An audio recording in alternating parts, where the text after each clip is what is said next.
Então, por falar em burrinho demais, esta semana apareceu mais um gênio aí. Eu vou lá derrubar o Olavo de Carvalho. Publicou um artigo, tal de Gustavo Moreira, publicou um artigo chamado Imposturas de Olavo de Carvalho. Onde ele pega um pedacinho de um programa, note bem, ninguém escreve um negócio para contestar um livro meu, uma tese minha, nada. Pega 3 minutos de programa, né? E daí escreve 100 laudas sobre o negócio, né? Quer dizer, isso é fantástico. Já viu assim, a reputação de um filósofo ser julgada não pelas suas obras, mas por uma coisinha que ele falou no programa de rádio.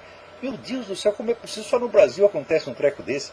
E o que o sujeito falou em 3 minutos no programa de rádio, você responde em outros 3 minutos no programa de rádio e pronto, acabou. Né? Agora o sujeito pega aqui e diz, vai fazer um estudo profundo.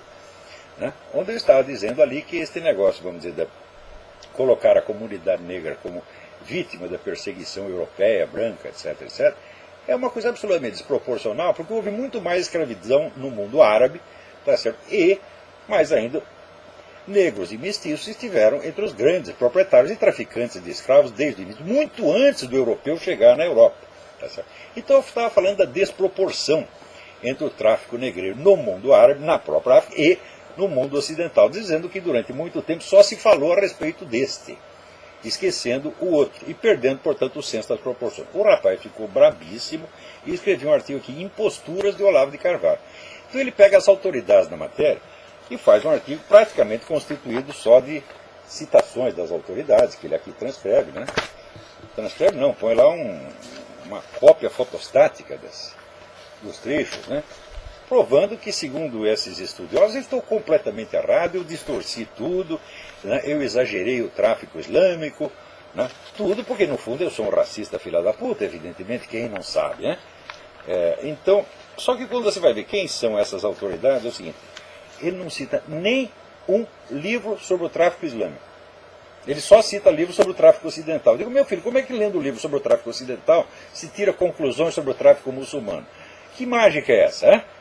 Segundo lugar, a bibliografia dele, a mais atual é a do Alberto Costa e Silva, A Manilha e o Libão, que é um livro publicado em 2002.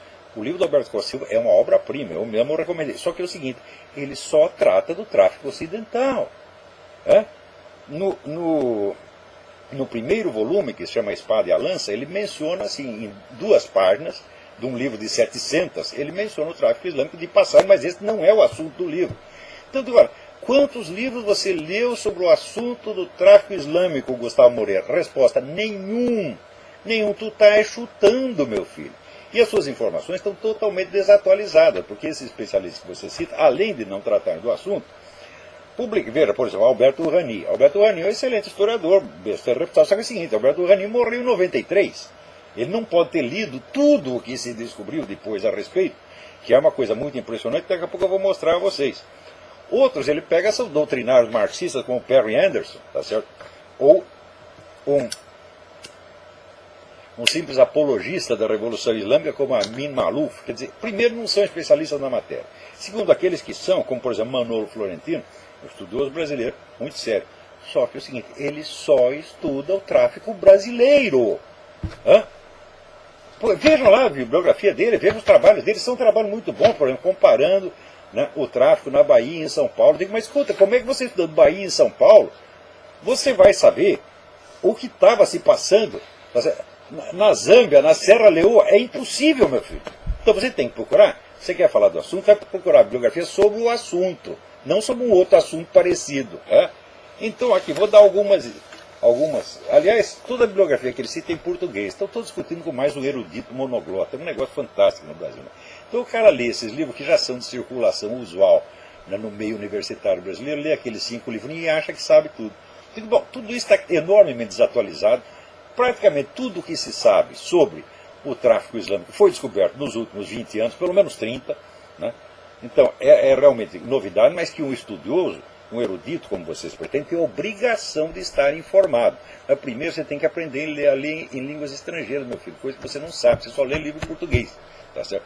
Então eu vou mostrar aqui alguns livros essenciais para o estudo do assunto, que não vamos nem entrar na discussão da matéria, porque as informações dele estão tão desatualizadas, estão tão por fora, ele ignora tão completamente o tráfico islâmico, que a única coisa que ele pode fazer é realmente, né, tirar um PDF de alguns livros altamente desatualizados e botar aqui para, né, exibir a cultura que não tem. Então, antes de tudo, meu filho, você quer discutir o assunto? Informe-se. Então, veja, por exemplo, leia este livro, Les Négriers en Terre d'Islam, Os Negreiros nas Terras do Islã, de Jacques Heers, tá certo? Que foi professor de História da Sorbonne e publicou vários livros a respeito das cruzadas e da escravidão. Né?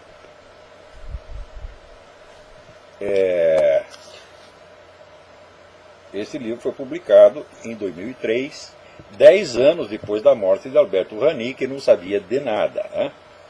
Também este aqui, né?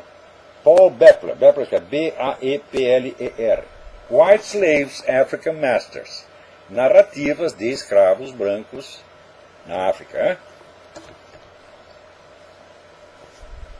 Olivier Pétré-Grenouillot, Traite négrière, Tráficos Negreiros, também um livro recente, tá certo, que atualiza você com o que estava acontecendo no Islã. Serge Billet, autor africano, Quand les Noirs avaient des esclaves blancs. Faz favor de ler isso e depois vem me encher o saco, tá? Aqui, Bernard Lugan é o maior historiador da história africana, um historiador ocidental da história africana. Tem 2 livros importantíssimos aqui que dão para você uma ideia do tamanho do tráfico, tá certo, muçulmano, que chegou a escravizar 17 milhões de africanos. 3 vezes mais do que veio para o Ocidente. 17 milhões. A maior parte deles foram castrados. Os homens foram, 90% foram castrados, coisa que não aconteceu no Brasil. Segundo, o tráfico islâmico, enquanto para a América e para o Brasil, muito mais para o Brasil do que na América do Norte, vinha a maior parte dos escravos eram homens, que eram para trabalhar na lavoura, no Islã, eram mulheres para ser exploradas sexualmente pelos seus patrões. Você vê o alto nível moral que era a escravidão islâmica. Também este livro do próprio Bernard Lugan, Histoire de l'Afrique. Tem aqui uma infinidade de dados, tá certo, para tapar sua boca e você nunca mais vir encher o meu saco. Tá certo? Olha aqui, Ronald Siegel, Islam's Black Slaves, The Other Black Diaspora. Ronald Siegel. Bem, esse livro importantíssimo do autor africano Tidiane Ndiaye, N''D''I''A''Y', Le Génocide Voilé, o genocídio velado, quer dizer, o genocídio praticado pelos escravizadores muçulmanos contra os escravos negros ao longo de 13 séculos. Né? E o cara vem dizer que não foi nada, que o principal foi no Ocidente, que nós aqui somos escravizadores. A grande diferença entre o Ocidente e o mundo islâmico, e o mundo africano inteiro, aqui o senhor Gustavo Moreira, é o seguinte, é que aqui houve movimento abolicionista, desde o século XVIII começou. E lá nunca teve nada. Ninguém pregou a abolição, por quê? Porque no Islã, o Corão assegura o direito de ter escravos, então ninguém vai abrir a boca contra o Corão. Então nunca houve movimento abolicionista lá. O movimento abolicionista foi inventado por nós, europeus, cristãos, fascistas, nazistas, racistas, filhos da puta. Fomos nós que inventamos isso, Gustavo Moreira. Né? Agora, para ver como é que a vida é boa nesses lugares, ainda aqui, lê esse livro. Mende Nazer, Slave, My True Story. A história de uma escrava que fugiu de país muçulmano, tá certo? E foi procurar abrigo na Inglaterra. Lugar cheio de nazista, fascista, filha da puta, né? Também, ó, esse aqui. White Gold, Gilles Milton. White Gold. A história extraordinária de Thomas Pellow e do 1 milhão de escravos brancos no Islã. Quer dizer, 1 milhão que está abrangido nessa história, não quer dizer que foi só 1 milhão. De escravos africanos foram 17 milhões. Tem mais aqui 1 milhão de brancos. E esse aqui, Murray Gordon, Slavery in the Arab World. Então, tudo isso, meu filho, é a pesquisa histórica realizada nos últimos 20 anos e não chega no Brasil. Isso não é para quem só lê português, tá certo? Para monoglota metido como você, tá certo? Então vai assim, vai estudar, vagabundo.